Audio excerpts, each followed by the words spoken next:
My name is Stephen Tyson, board member of Black Dimensions in Art. I'm here today to celebrate the exhibition at the Schenectady Museum, Spiritual Essence, Three-Dimensional Works by Geraldine McCullough. Geraldine McCullough, welcome. It's a pleasure to see you. Geraldine McCullough, her background is she has a bachelor's and master's of art education at the Art Institute of Chicago. She has done academic work at the University of Chicago. She has received numerous honors and awards, including the Johnson Memorial Museum Purchase Award at Cornell University. She is also the recipient of the George D. Widener Memorial Gold Medal at Philadelphia at the Pennsylvania Academy of Fine Arts, and she has received an honorary doctorate at Dominican University in River Forest, Illinois. In addition to that, her teaching experience is as a professor and chairperson of the art department at Dominican University. She has also been a teacher at the Chicago Public High Schools. Her works are seen in various galleries, including the Isabel Neal Gallery in Chicago and the S.E. Green Gallery in New York. And I'm honored and very pleased to have Geraldine here with us today. Ms. McCullough, I would like to talk with you a little bit about your work and some of the things that people can see at the show. The Spiritual Essence, Three-Dimensional Works of Geraldine McCullough. You can see here a catalog of the exhibition, which is available at the Schenectady Museum. It's a fantastic show for people of all ages, and I think it's quite a celebration that we should all be very grateful for. Tell me, in your artist statement, The Spiritual Essence, the current exhibition of your work at the museum, you stated that the art object lives not in reality, rather it is in but not of historical reality. Therefore, it is immune to every judgment. It is a personal utterance, like a dream or magic. What does that mean to you? Could you explain to our audience the importance of the dream and the creative process for you? Well, yes. When we're talking about art, we're dealing with another lived-in world experience. It is not reality, like our everyday life. And we have to separate the two, in my estimation, because the art is a mystical thing. It takes its own, when I say it takes its own essence, it means that I have taken, or he, or whatever, we've taken a certain plastic form and we turn it into something else. In other words, if you look at a piece, you can say, well, this has so much metal in it, so much copper, so much polyester resin, so much yarn, whatever. And that's what it is. Literally, that's what it is. But you turn on something inside that says, this is a bird in flight, or whatever name the artist has, or even the artist might say, this is untitled. But because of the materials together, what you bring to it, it begins to take on another form. I see. Okay.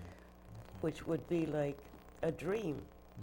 A dream is very real to you, but when you wake up, there's no dream. Yes, yes. Well, I don't know if that's that's wonderful. Helps you out. Well, yeah, I think that that touches on something when we think about dreams and memories. Sometimes there's quite an interesting relationship between the two. Yeah.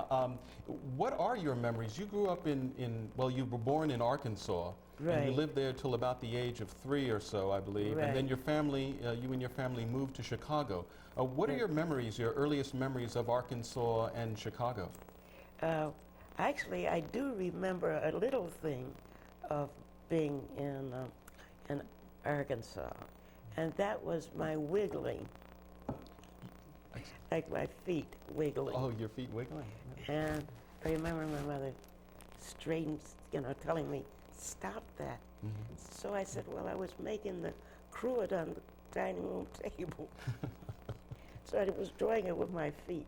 That's about all I was wiggling, but I really wasn't. You were drawing. I was honestly way back then thinking about what is the outer contour of that particular thing sitting on the table. That's one of the few things I remember. I probably said vinegar jar.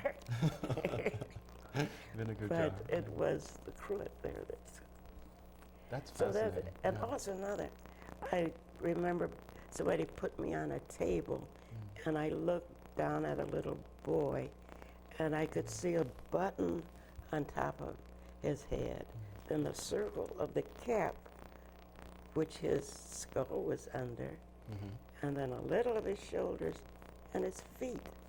I was thinking, gee, he disappears from here. Sort of perspective. That's very interesting. You talk about disappearing and just the idea of the magic of art in and of itself. And we'll talk a little bit more about that later. But I also wanted to know, were there any people in your family, were there any other artists, people that inspired you? What drew you to art? Well, I came from a family that was very nurturing. My mother was a college graduate, and that was something in those days. And then I have the uncle who was one of the first Harvard graduates in architectural engineering, and he did quite a few things in the city of Chicago. One would be designing the cribs out in Lake Michigan. Other would be designing the Michigan Avenue Bridge, plus other things, and had something to do with the subway, I'm sure. Anyway, I say that to say that they were cognizant of me having some leaning toward art. And this uncle gave me for Christmas, I was about 7 to 9 years old, I don't know, a book called Stepping Stones to Art. I loved it. It was ragged before, it was really like a coloring book. But I guess those stepping stones sort of led me in the right direction. My mother was very, would save everything. However, when I got in high school, she would say, it would be better if your marks went up and not so much drawing, but that's another. So you found yourself doing a lot of drawing as a I youngster? intuitively am a doodler. I mean, like to excess. Notes I can't read after the class, doodled. Club meeting, I'm like Lady LaForge, knitting. I'm doodling in the notes. Oh, okay. I can read them, nobody else can. But actually, in the end, many of those doodles end up into actually major pieces of sculpture that I tried to do. That's interesting. So it's all integrated there somewhere. Yes, there's a definite relationship with the early doodling that you were doing and the works that you would create Or later the on. doodlings that I do now. In a minute, you might look over and I'm writing here doodling, especially if I get nervous as I'm now start doodling away. Now, at some point, you went to the Art Institute of Chicago. Yes. Could you tell me how you enrolled there and the course of study? Right. Well, I was actually married. I was married about 2 years. And I just wanted to, I had a little job, but I wanted to go to the Art Institute, so I saved up enough money and I did some sketches, mainly of my husband. And I took them to be reviewed, and I was accepted. And after my first semester there, they give what's called basic excellence, and I received that. And from then on, I received scholarships. So I had the John Decker Scholarship my first year. Then for the next 3 years, Memorial Scholarship. and citation and figure drawing. So it was quite an experience for me, because I didn't think, after you get married, go back to school. And evidently you got a lot of support that way too. Right. Yeah, Yes, right. That really tested the water, that I was able to compete in this very large institution. Now, there's so many well-known artists like yourself who came from Chicago, people like Charles White, for example. Yeah. Who were some of the people that inspired you as you were developing as an artist? Well, I think they were far away. Henry Moore. Henry no, Moore? I'm kidding. Well, later on. But at that time, I was very, very much impressed way back when I had the scholarship in grammar school for the screen to light up and you see Japanese prints. And that was just a new experience. Yes. And then later, I began to see African sculpture in a light that I had never seen before. Actually seeing the form and the beauty. And then in my art education, history of art, realizing that this was abstract cubism. And then I really started digging into proportions in art and how important is the human figure. And since this isn't for real, how in many cultures they would divide the figure into certain important portions. Like the Benin would have a very large head because the thinking, and a body because of love and social, and then smaller feet, but if one was in front of the other, they were walking. So it was like a code, and it was very interesting to be able to have this script to read it by. So then I saw why Picasso and Braque and Modigliani decided to pick up on this. That's very interesting. And call it out abstract cubism. So the courses that you were taking at the Art Institute were informing you about the various modern artists, largely the European artists. Yes. But your subsequent study, your own subsequent study, informed you of the works of African art the origin of what. That's right. Yes. And I was very proud to see that, and certainly Picasso never denied that that wasn't where this was coming from. But up until then, the Central African art was just curios. It was just not important. And then you take that little Benin ivory sculpture of the Queen, and it sold for $63 million, So we went a long way in people actually seeing the strength and the depth of it. And another culture that I think enters my work is like the Mayan gull, and also some of the Aboriginal paintings. Oh, from Australia? Yes. Sepik Rivers in New Guinea too.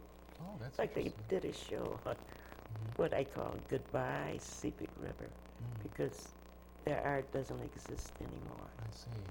And I would take in my mind fragments of that culture, and because it had such magic, such essence in it.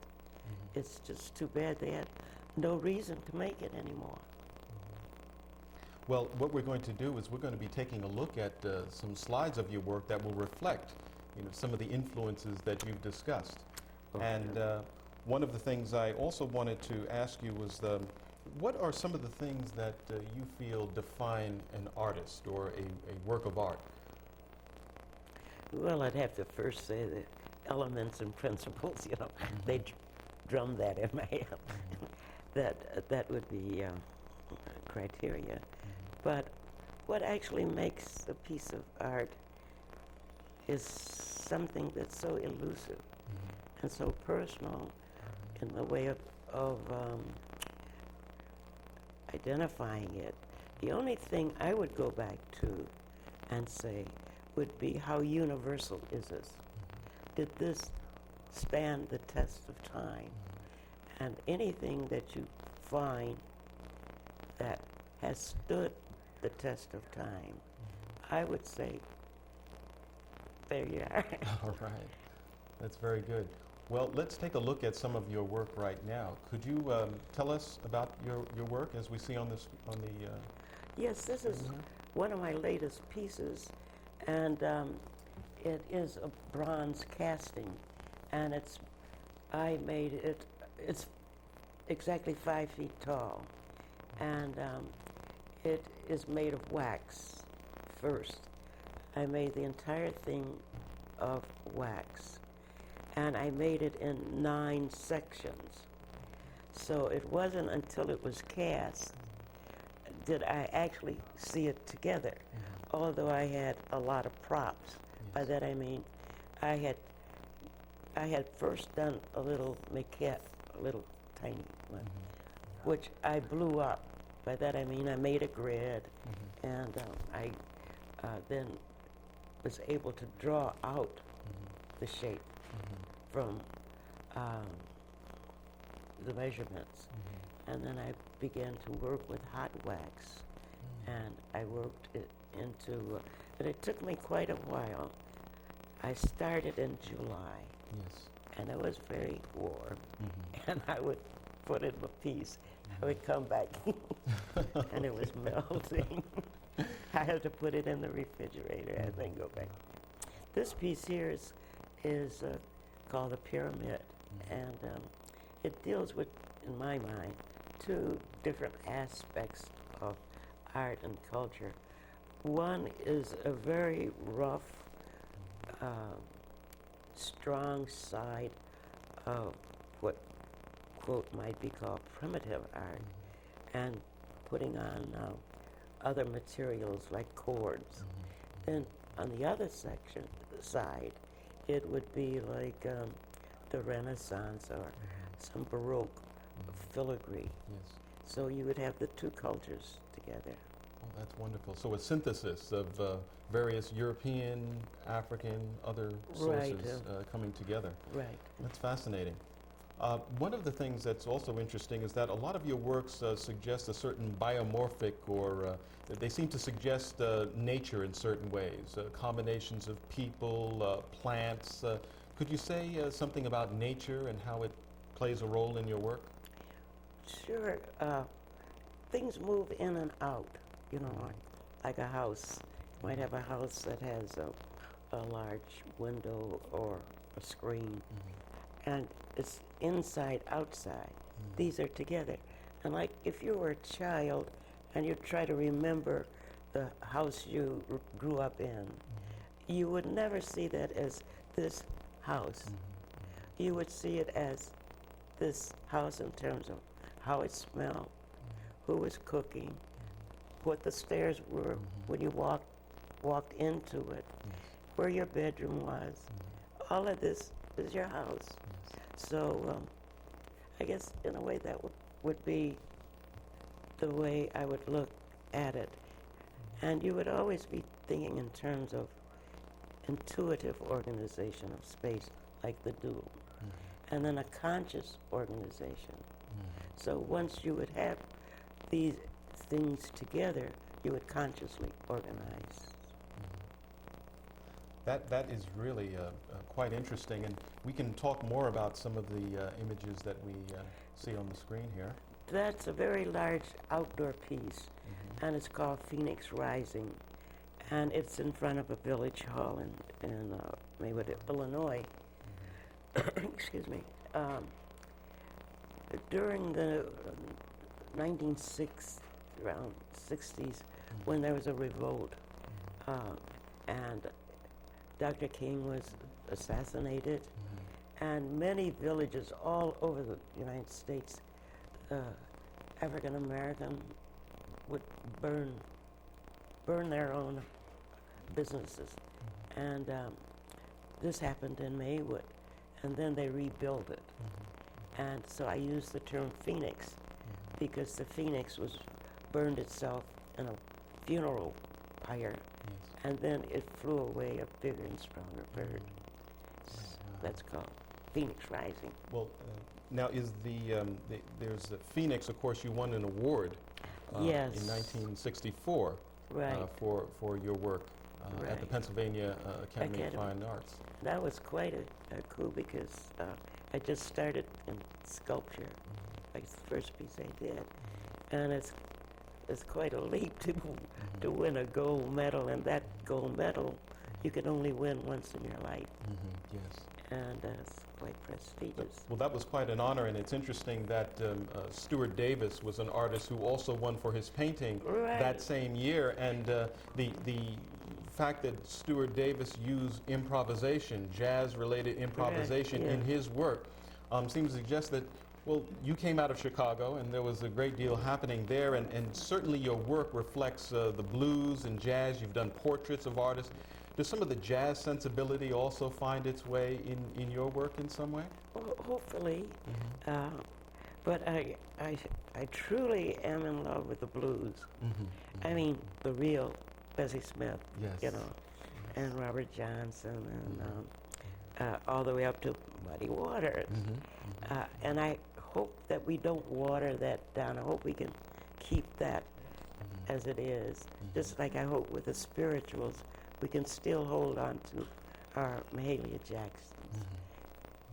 So yes, it influences me. Well, you mentioned the spirituals, and I just want to also remind our viewers that we're here on the occasion of the Spiritual Essence three-dimensional works of Geraldine McCullough at the Schenectady Museum, which runs from October 2nd through November 21st.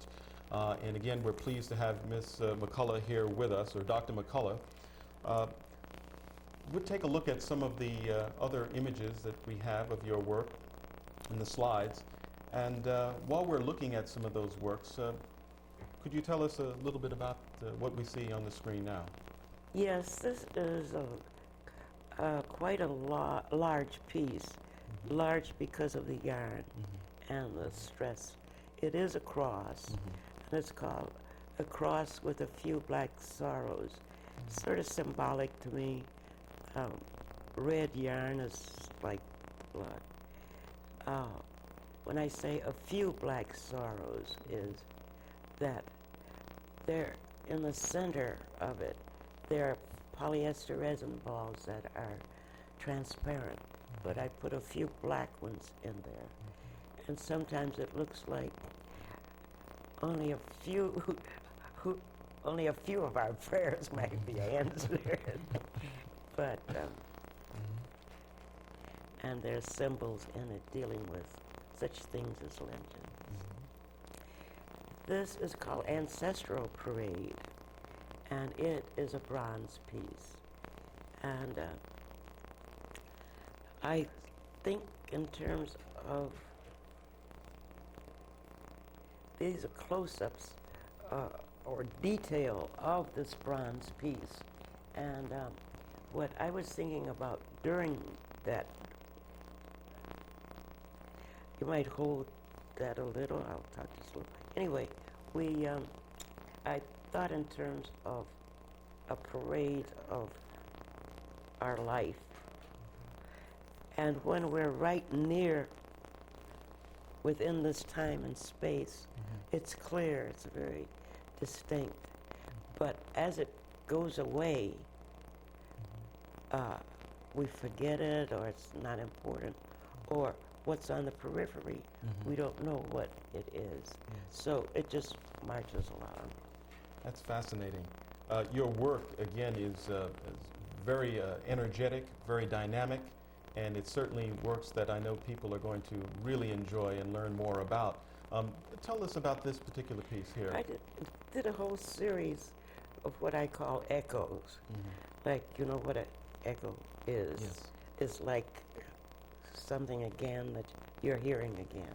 This is my echo 3, and speaks, I think, in terms of various aspects of religion and a Godhead over the whole thing.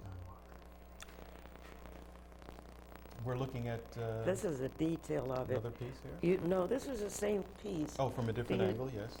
You see, it's like a Godhead figure that runs horizontally, and it's supported on a large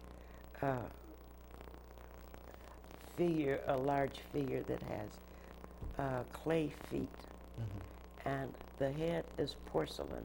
You look on the other side, you see masses of people. Like at the bottom, it's a village, then lovers, and then whatever God this particular Godhead represents for these particular people. However, it comes and goes and it decays, and the feet are always made of clay. Those are interesting figures there. It looks again as though we're talking about the African influence in certain ways. In fact, Right. one of the pieces, I believe it's the upper figure in that composition, suggests a Dogon or Telem figure Right, from Mali. yes, Is yes. They're Janus-headed figures, and you look at in the future and in the past. Well, I want to say that certainly Ms. McCullough can talk for many, many hours on the work, and I just would be enjoying the time, of course, spending with her doing that. And as we're talking, let's look at some more slides here of your work. That was a very large piece that I did for, I do a lot of outdoor pieces, and this was for the Village Hall, and it also has a lot to do with symbolism. This is how we were putting the piece up, because it's quite a tall piece. It's like it's called a Pathfinder, and at the very top there's this wall. So it's about 15 feet. It's also interesting when you're talking about the different artists and the different influences. Certainly, your husband played a very important role. He was a welder. Indeed, he did. And I graduated as a painter, and actually I started working with little soldering figures, and he taught me to weld. I didn't learn that at the Art Institute. Well, that's wonderful. I want to say that as we conclude our discussion here, I want to say that your work is certainly a testament to the power of art to convey dynamic energy and vision. I think that people who go to see your work at the Schenectady Museum, Spiritual Essence, will really enjoy the work in the show. I invite everyone to see it. Do you have any closing advice to young and aspiring artists? Well, the first would be for them to actually love what they're doing. Secondly, to have this stick-to-itiveness, because there are going to be failures, there are going to be rejection slips, but you just have to put on blinders and go right on. Today, they should be interested in all sorts of computer art, all sorts of various things that will be of their time in the next millennium. And I think there will be a place for them if they hang in there. Well, thank you so much. It's been a pleasure My talking with pleasure. you. And again, I invite all of you to see Spiritual Essence, three-dimensional works of Geraldine McCullough at the Schenectady Museum. Thank you very much.